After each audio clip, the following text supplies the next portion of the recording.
Two scaling agile frameworks to address global software development risks, an empirical study.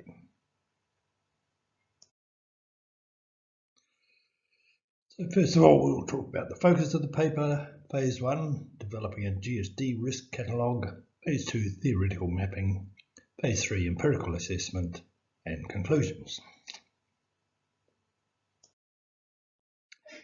So if we consider the paper focus on scaling agile frameworks and GSD risks, we've got a three-phase process: literature review, practice risk mapping, and empirical validation.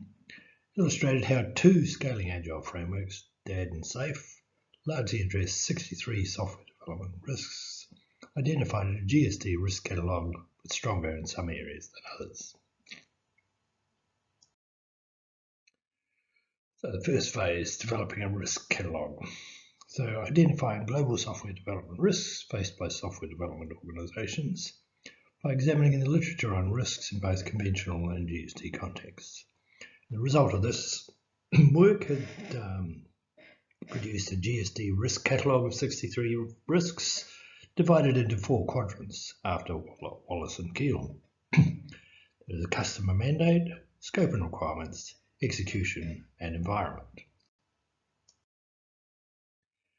The GSD risk catalog, as we show here, drawn from Wallace and Keel and Werner and Perrotin. Customer mandate pretty much intact, scope and requirements pretty much intact, but a range of new risks in the environment quadrant and some new risks on the execution.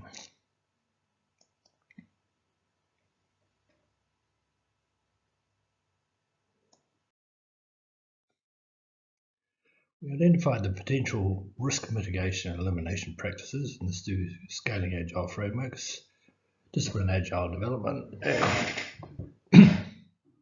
SAFE. We compared these extracted practices from DAD and SAFE to risks in the GSD Risk Catalog development phase 1. We mapped the practices to risks, indicates how scaling agile practices might eliminate or mitigate those risks. And then in phase 3, at the empirical assessment, we assess the strengths of the scaling agile frameworks and mitigate or eliminate risk, trying to avoid the criticism that we speculated the strategy would have helped. We performed an empirical assessment of theoretical mappings from phase 2 to determine firstly the frequency with which practices in each framework were performed in the two companies and the risks encountered by those two companies.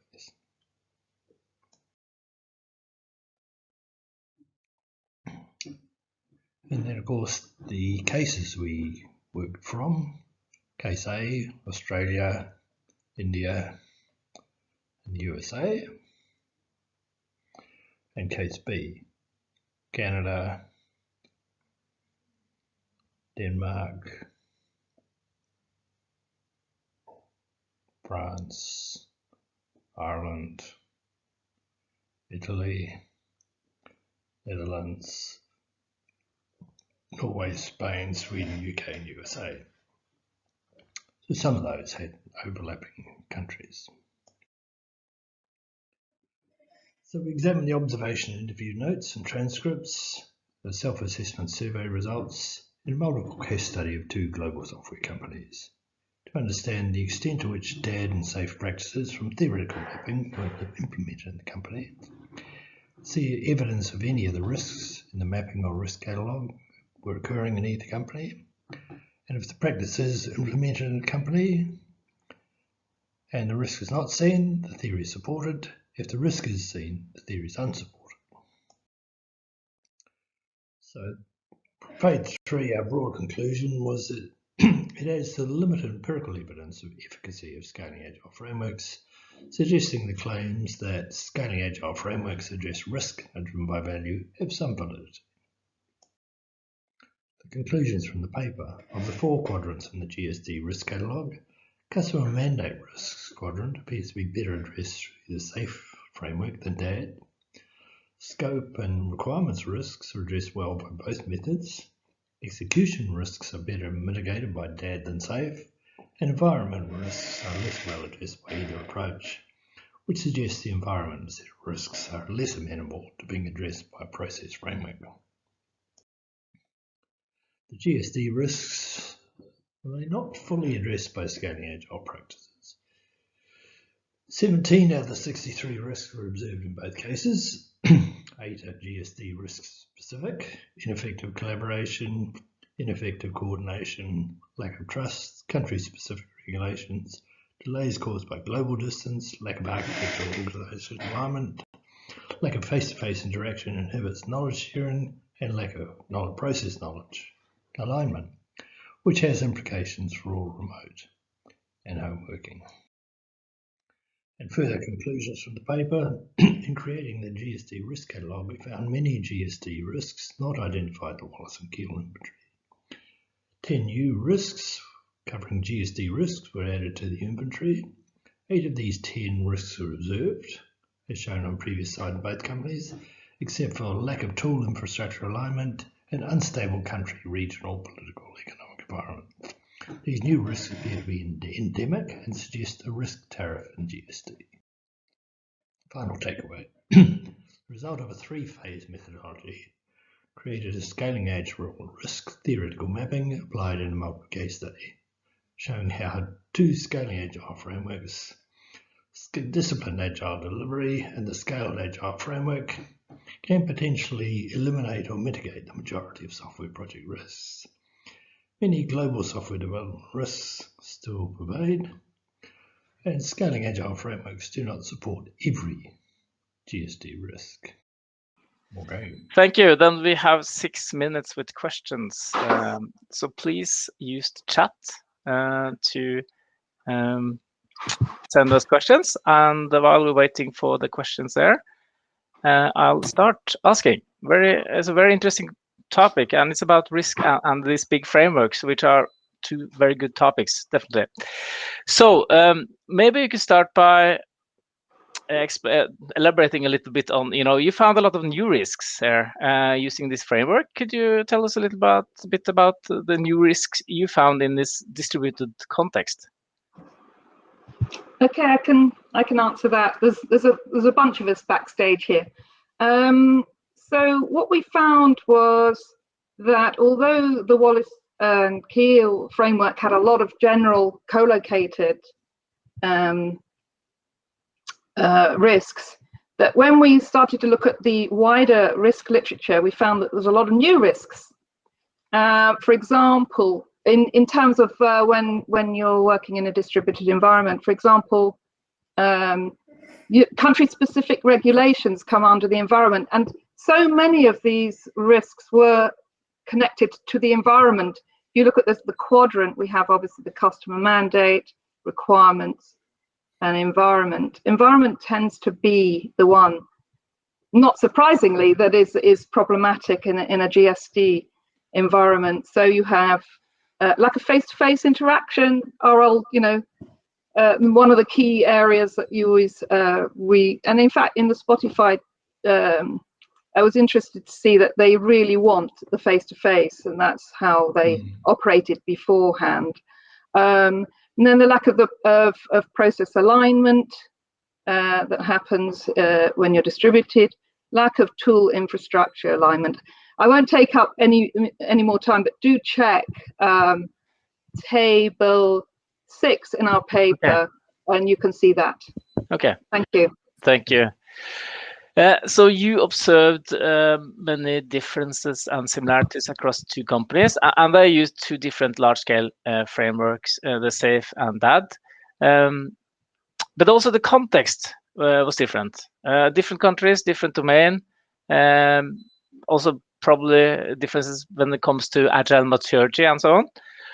So what do you think mattered the most? The frameworks or the situational differences? John, do you want to answer that? You're muted. I think it's an excellent question, and I'm not sure we can answer